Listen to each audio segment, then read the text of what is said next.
तो कल की 2898 एडी फाइनली थिएटर्स में आ चुकी है और हमें महाभारत से इंस्पायर्ड एक आउटस्टैंडिंग और एपिक सागा देखने को मिले।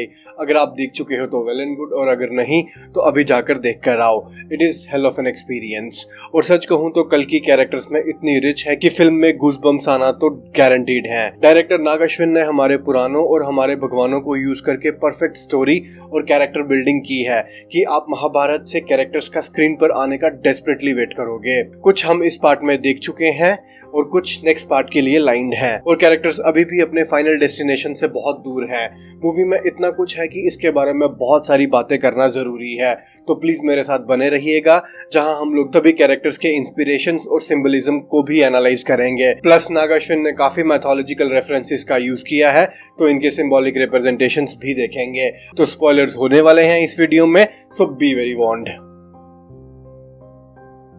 कल की 2898 एडी में अश्वत्थामा, जिसको हम आगे डिटेल में दिखेंगे, इनके अलावा एक जो और मेजर कैरेक्टर है हिंदू मैथोलॉजी से इंस्पायर्ड, वो है भैरवा। और फिल्म के एंड में भैरवा विजय धनुष उठाता है जो कुरुक्षेत्र के महायुद्ध में कर्ण ने यूज किया था।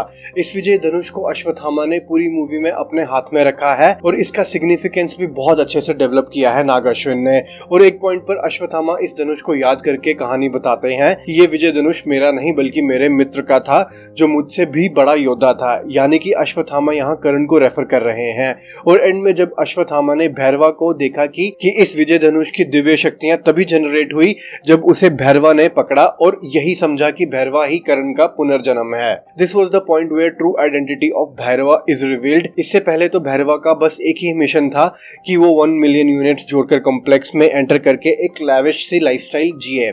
And according to the legend of Mahabharata, Karna को दानवीर माना जाता है और इसी गुण के कारण उन्होंने अपना दिव्य कवच और कुंडल जो उन्हें इनविंसिबल बनाते थे, और इसी कवच के साथ वो पैदा भी हुए थे, उन्होंने वो इंद्र को दान कर दिए थे जब इंद्र ने उनसे ये दोनों चीजें मांगी थी एक ब्राह्मण का रूप धारण करके। और थ्रू आउट द मूवी भी भैरवा कुछ ऐसा ही कवच पहने हुए रहता है, और मूवी में भी भैरवा को एलीट वॉरियर बताया है जो कोई भी फाइट नहीं हारा है आज तक। और कर्ण भी भैरवा जैसे एक एक्सेप्शनल आर्चर और ग्रेट वॉरियर थे। उनकी फाइटिंग स्किल्स और ब्रेवरी को अर्जुन से कंपेयर किया जाता था जो महाभारत के ग्रेटेस्ट वॉरियर्स में से एक थे। तो अर्जुन और कर्ण में ऑलरेडी एक तरह का कंपटीशन था कि कौन किससे ज्यादा महान है, लेकिन अर्जुन खुद को उनसे ज्यादा महान और शक्तिशाली मानता था। तो कल की मूवी ने इस पॉइंट को दिखाकर ये प्रूव किया है कि कर्ण भी किसी से कम नहीं है। जब अर्जुन और कर्ण के धनुष से निकला हुआ एक तीर आपस में टकराते हैं तो उनसे निकली रिपल्सिव एनर्जी से अर्जुन 2 कदम पीछे जाता है और कर्ण 10 कदम, जिससे अर्जुन खुश होता है कि कर्ण मुझसे कम शक्तिशाली है। तब श्री कृष्ण उसे समझाते हैं कि जिस रथ पर अर्जुन सवार है उस रथ को अग्निदेव ने स्वयं बनाया है, और उस रथ के ऊपर लगे ध्वज पर स्वयं हनुमान जी रहकर उसकी रक्षा कर रहे हैं, और उसके सारथी खुद भगवान श्री कृष्ण है। फिर भी कर्ण ने तुम्हें कुछ कदम पीछे हटा दिया, तो सोचो कर्ण कितने महान योद्धा हैं। आई एम सरप्राइज कि ये बात मुझे पहले नहीं पता थी, बट मूवी में ये बताना रियली शोज कि कितना डिटेल में काम हुआ है कल्कि की राइटिंग में।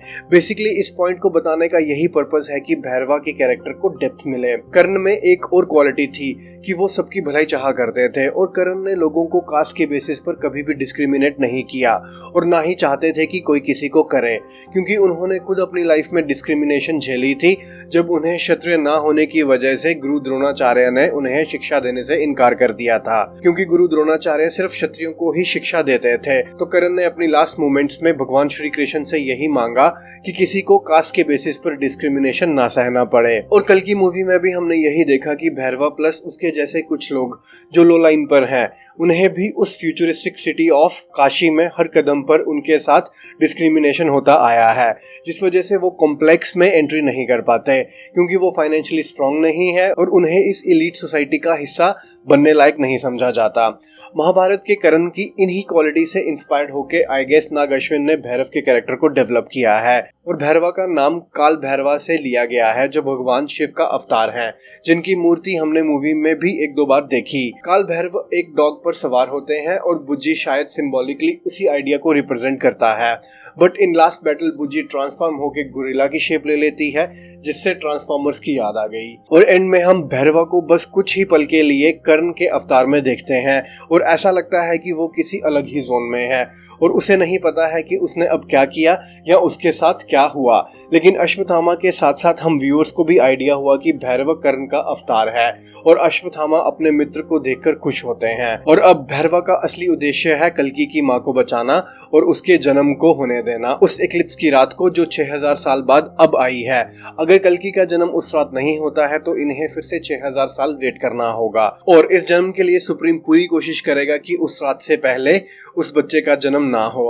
और नेक्स्ट पार्ट में हम ये भी एक्सपेक्ट कर सकते हैं कि हिंदू माइथोलॉजी की तरह सभी चिरंजीवी आके भैरवा को उसके ग्लोरियस पास्ट के बारे में बताएंगे और उसका उद्देश्य समझाएंगे और तब वो अश्वत्थामा के साथ मिलकर सुमति और उसके बच्चे को बचाने के लिए लड़ेगा। और नेक्स्ट पार्ट में देखना ये भी इंटरेस्टिंग होगा कि जैसे कर्ण को श्राप था कि वो अपने जीवन के क्रूशियल युद्ध में अपनी सारी शिक्षा भूल जाएगा और उनके रथ का एक पहिया जमीन में धंसा रहेगा, क्या भैरवा के साथ भी ऐसा कुछ होगा?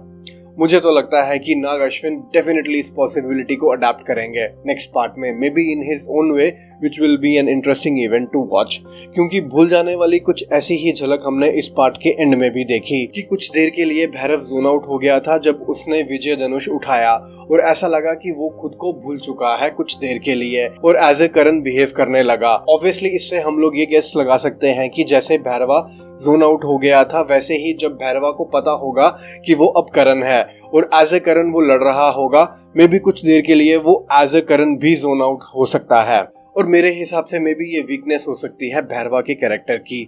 लेट्स सी क्या होता है नेक्स्ट पार्ट में।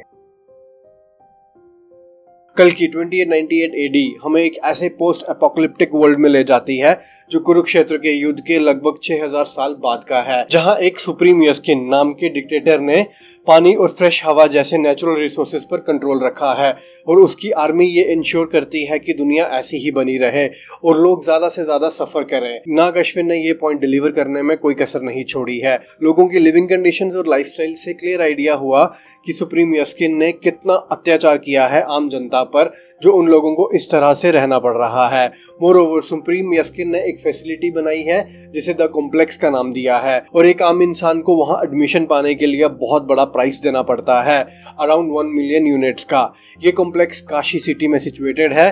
काशी को इस दुनिया का पहला शहर माना जाता है और कहा जाता है कि ये आखिरी भी होगा। ये गंगा नदी के किनारे स्थित एक प्राचीन शहर है जो करंट टाइम्स में डिवोशन, आर्ट और कल्चर का स्थल है, लेकिन फिल्म में इस जगह को फ्यूचर रेफ्यूज के रूप में दिखाया गया है जहां लास्ट सर्वाइविंग ह्यूमन फैक्शन रहती है। लोग यहां भगवान का नाम लेना तक भूल गए हैं और बस सर्वाइव करने की कोशिश कर रहे हैं। ये काशी शहर एंशिएंट स्ट्रक्चर से भरा हुआ है जो अब शॉप्स और बार्स में कन्वर्ट हो गई हैं, जो ह्यूमैनिटी के अल्टीमेट डेकेंड्स को डिपिक्ट करता है। और गंगा भी एकदम सूखी पड़ी है। इस सेटअप की कंडीशंस उस तरह की हैं जो फर्स्ट वर्ल्ड कंट्रीज में होती हैं, जहां लोग रिसोर्सेज का ओवरयूज और वेस्ट करते हैं कन्वीनियंस के नाम पर, जबकि दुनिया के बाकी लोग बेसिक नेसेसिटीज भी अफोर्ड नहीं कर पाते। और इस वर्ल्ड की theme is almost similar to world of hunger games and Elysium. Kashi city की टोपोग्राफी ऑलमोस्ट कुछ ऐसी है जैसे कोई मास एक्सटिंक्शन इवेंट हुआ हो और सब कुछ डिजर्टेड है।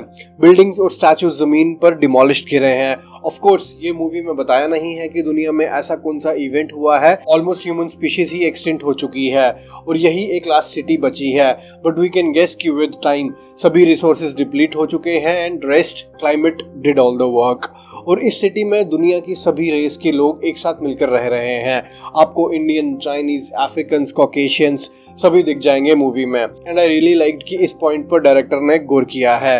और फ्यूचरिस्टिक वेपनरी, व्हीकल्स भी अलग ही लेवल के हैं। ऑफ कोर्स हल्की सी इंस्पिरेशन स्टार वॉर्स से ली है, जहां मोस्टली व्हीकल्स जमीन से 2 फीट ऊपर हवा में उड़ते हैं और कुछ व्हीकल्स मुझे मॉर्टल इंजन्स में जैसे थे उनकी भी फीलिंग दिला रहे थे। नेक्स्ट एक और सिटी है शंबाला।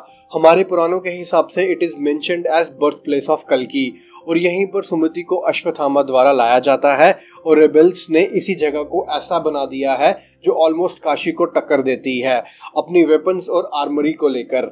ऑफ कोर्स ये हिडन सिटी है जहां रेबल्स छुप कर रह रहे हैं और अपने मिशन को यहीं से अंजाम दे रहे हैं। मिशन ये है कि सुमति को प्रोटेक्ट करना ताकि वो कल्कि को जन्म दे सके, जो सफेद घोड़े पर आएगा और सुप्रीम यस्किन को मारकर कलयुग का अंत करेगा। शंबाला तो पूरा वाकांडा की याद दिलाता है when it comes to their weapons and costumes. Movie में महाभारत के मेजर इवेंट्स आपको फ्लैशबैक्स में दिखना was absolutely stunning to watch और मूवी तो कैमियोज से भरी पड़ी है। मैं आपको स्पॉयलर्स नहीं दूंगा, so you can enjoy them yourself. Shri Krishna जैसे कैरेक्टर का फेस पूरा ब्लैक एंड है, जिसका मतलब ये है कि नेक्स्ट पार्ट में प्रॉपर फेस के साथ कृष्ण जी को देखने को मिलेगा। इसमें तो नहीं मिला, so let's see who is gonna get cast in the role of Krishna. और सेम है कल्कि के साथ, वो भी कास्ट होना भी बाकी है। और इस पार्ट में बच्चन साहब का Ashwatthama was something I really admired from beginning till the end, and one of the pure reasons I really loved कल्कि is because of its character driven nature, और एक ऐसा यूनिवर्स देखने को मिला जो विजुअली स्टनिंग है और इवन हॉलीवुड को कॉम्प्लेक्स होने वाला है। तो बाहुबली RRR के बाद अब कल्कि की बारी है, जहां वेस्टर्नर्स को अब हमारे गॉड्स और डेमीगॉड्स का पता चलेगा, जिन्हें यूज करके एक ऐसा डिस्टोपियन वर्ल्ड सेटअप करके मेकर्स ने प्रूव कर दिखाया है कि this is our end game in super heroes league, और ये हमारा डीसी या मार्वल है। And I felt proud while watching कल्कि। तो ये थे सभी मैथोलॉजिकल रेफरेंसेस फ्रॉम महाभारता। मैं एक और वीडियो पर काम कर रहा हूँ जिसमें will cover what to expect in part 2 and what is the fate of these characters. I hope आपको ये वीडियो अच्छी लगी होगी, और इसे ज्यादा से ज्यादा शेयर करना ताकि मैं आपके लिए ऐसा ही कंटेंट लाता रहूं। एंड प्लीज इस चैनल को ग्रो करने में मेरी हेल्प करना, and please don't forget to subscribe this channel. Till then take care, have fun and go watch the movie, and thanks for watching this video.